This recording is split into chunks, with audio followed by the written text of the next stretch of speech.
Hello student, स्वागत है आप सभी का एक बार फिर से अपनी चैनल लखनऊ गुरुकुल पर।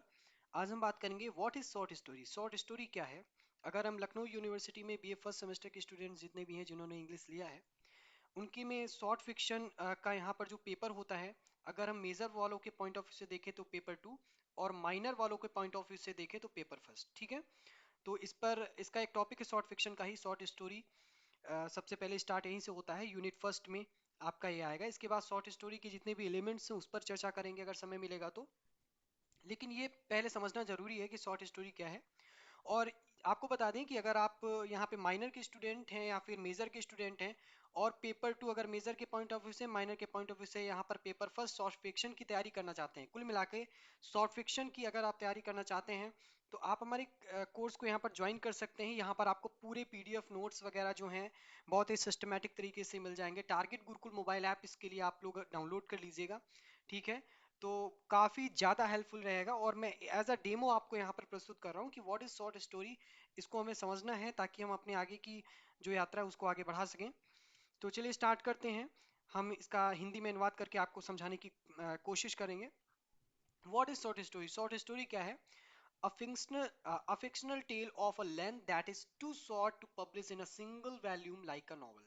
ठीक है, एक फिक्शनल टेल है, एक कहानी की तरह है जिसकी जो लेंथ होती है वो इतनी छोटी होती है, short to publish in a single volume like a novel. ठीक है, नॉवल की तरह एक ही सिंगल वॉल्यूम में ये पब्लिक की जाती है, पब्लिश की जाती है। ठीक है, प्रकाशित की जाती है एक ही सिंगल वैल्यूम में। ठीक है, इसके लिए कोई आपको दो या तीन वैल्यूम की जरूरत नहीं पड़ती है जैसे कि नॉवेल्स में हुआ करता है, शॉर्ट रहती है। ठीक है, it is a work of a prose fiction that can usually be read in a single sitting and focuses on a single event or sequence of related events with the aim of evoking a single effect or mood। It is a work of prose sorry it is a work of prose fiction। ये prose fiction का एक कार्य है या फिर work है, that can usually be read in a single sitting, जिसे एक ही स्थान पर बैठकर हम आसानी से पढ़ सकते हैं। ठीक है, अब जनरली अगर देखते हैं कोई छोटी स्टोरी होती है तो एक ही टाइम पे हम उसका अध्ययन कर सकते हैं, उसको पढ़ सकते हैं। ऐसा नहीं है कि नॉवेल है उसको पढ़ने के लिए हमें महीने दो महीने का समय लग रहा है, एक ही बार में बैठे हमने एक दो घंटे में उस चीज को खत्म कर लिया। ठीक है, and focuses on a single event और सीक्वेंस। और सबसे बड़ी बात है कि ये किसी एक ही घटना पर आधारित होती है। आपको यहाँ पर दो तीन घटनाएं नहीं दिखेंगी, कोई एक घटना होगी, कोई एक इवेंट होगा, उसी पर ये स्टोरी बेस होगी। ठीक है, फिर है कि sequence of related events with the aim of evoking a single effect और मूड। और इसके जो यहाँ पर कुछ ऐसे इवेंट्स होते हैं जो इससे रिलेटेड होते हैं, वो भी क्रम अनुसार होते हैं। ठीक है, आपको इस सिंगल इवेंट के पर अगर देखा जाए तो कुछ ऐसे इवेंट्स भी होंगे उसके विपरीत जो एक क्रमानुसार होंगे, आपको पता ही नहीं चलेगा कि वो इस स्टोरी से हट के है। ठीक है, तो होते हैं इवेंट्स लेकिन वो उसी से रिलेटेड होते हैं।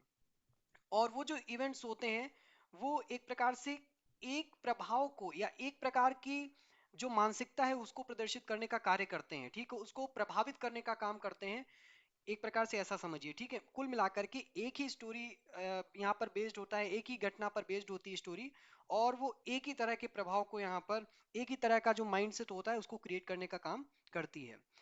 आगे है कि short stories are one of the most ancient forms of literature. जो शॉर्ट स्टोरीज हैं अगर देखा जाए तो बहुत ही प्राचीन यहाँ पर साहित्य की, यहाँ पर लिटरेचर जो साहित्य है उससे रिलेट करती हैं, and have existed in the form of legends. अगर हम देखेंगे तो प्राचीन जो जो हमारा लिटरेचर रहा है, साहित्य रहा है, उससे संबंधित होकर के अगर हम एग्जाम्पल्स के रूप में लें तो जितने भी लीजेंड्स होती हैं, जो पौराणिक कथाएं होती हैं, मैथिक टेल्स होती हैं, ठीक है, फोक टेल्स होती हैं, फेरी टेल्स जो परियों की कहानियां होती हैं, फेबल्स, कुछ ऐसी स्टोरीज होती हैं जो आपके जितने भी एनिमल कैरेक्टर्स होते हैं उन पे बेस्ड होती हैं, एनेक्डोट्स, ठीक है, जो आपके होते हैं in a various ancient communities across the world. ठीक है, तो कुल मिलाकर के ये आपकी जो यहाँ पर शॉर्ट स्टोरी है उनके कई फॉर्म्स होते हैं एंसेंट, यानी कि प्राचीन साहित्य के अगर इतिहास में देखते हैं तो काफी फॉर्म्स हैं जो हमने यहाँ पर आपको बताएं।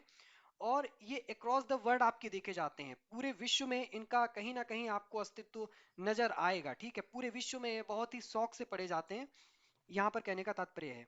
फिर है कि although some of these stories were written down. हाँ, हमें पता है कि मतलब कुछ स्टोरी लिखी हुई होती हैं। अब हम जो स्टोरीज पढ़ते हैं शॉर्ट स्टोरी, वो तो हम लिखी हुई स्टोरीज ही पढ़ते हैं ना।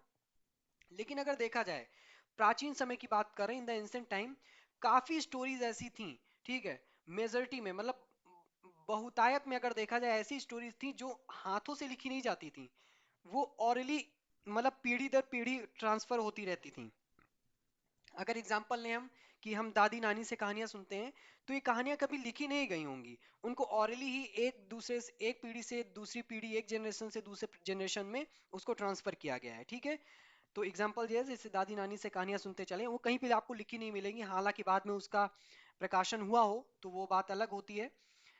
फिर अगले हैं, अगला यहाँ पे पैरा है कि the early 19th century welcome the modern day short story. अभी तक हमने जो ऊपर का यहाँ पर क्राइटेरिया देखा है, इसने एंसेंट जो लिटरेचर था जो शॉर्ट स्टोरी पे बेस्ड था उसकी बात बताई, लेकिन जो मॉडर्न डे शॉर्ट स्टोरी है उसकी जो शुरुआत होती है वो 19th सेंचुरी यानी कि 19वीं शताब्दी से होती है, ठीक है।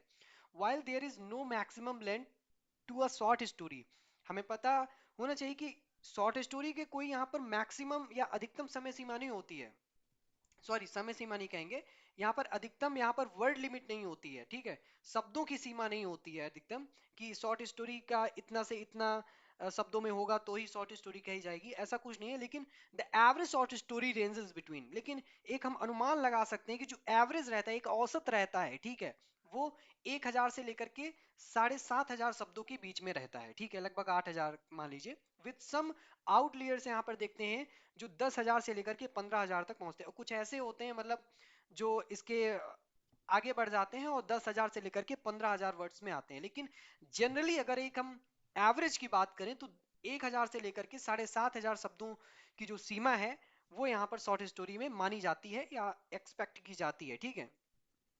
अगला है the short story has three elements. अगर हम देखें शॉर्ट स्टोरी के मेन जो एलिमेंट्स हैं वो तीन होते हैं, प्लॉट, कैरेक्टराइजेशन एंड सेटिंग। अगर समय मिला तो आगे इस पर चर्चा करेंगे कि क्या है, ऐसे आपको यहाँ पर समझ में नहीं आएगा, ठीक है। इन एडिशन अगर देखा जाए तो short stories also contain other devices, कुछ और भी यहाँ पर एलिमेंट्स के रूप में यहाँ पर कंटेन करते हैं, शामिल करते हैं, जैसे थीम हुआ, कॉन्फ्लिक्ट हुआ, पॉइंट ऑफ व्यू हुआ, सस्पेंस हुआ, और भी काफ़ी चीज़ें हैं।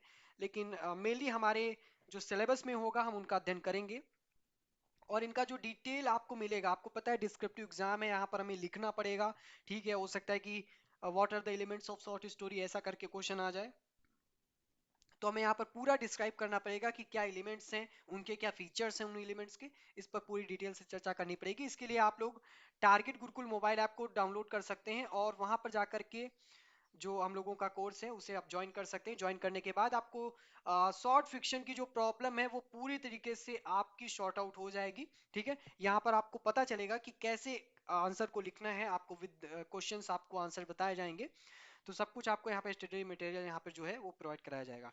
फिलहाल वीडियो अच्छी लगी लाइक कर दीजिएगा, नहीं अच्छी लगी है कोई बात नहीं है, आप लोग अनलाइक कर सकते हैं, बट वीडियो को शेयर करना ना भूलें अपने फ्रेंड सर्कल तक। और लखनऊ विश्वविद्यालय से संबंधित आपको बता दें जितने भी आपके PYQ हैं, ठीक है, प्रीवियस ईयर क्वेश्चन पेपर, वो आपको टारगेट गुरुकुल मोबाइल ऐप पे फ्री ऑफ कॉस्ट मिल जाएंगे, कोई भी आपको यहाँ पर पेमेंट नहीं करना है। आप किसी भी स्ट्रीम से हैं या फिर किसी भी आपका कोई भी आपका सब्जेक्ट है, ठीक है। तो लखनऊ गुरुकुल से जुड़े रहिए, अपडेट रहने के लिए लखनऊ विश्वविद्यालय से हमारे साथ जुड़ने के लिए फिलहाल आप सभी का बहुत बहुत धन्यवाद। मिलते हैं नेक्स्ट वीडियो में।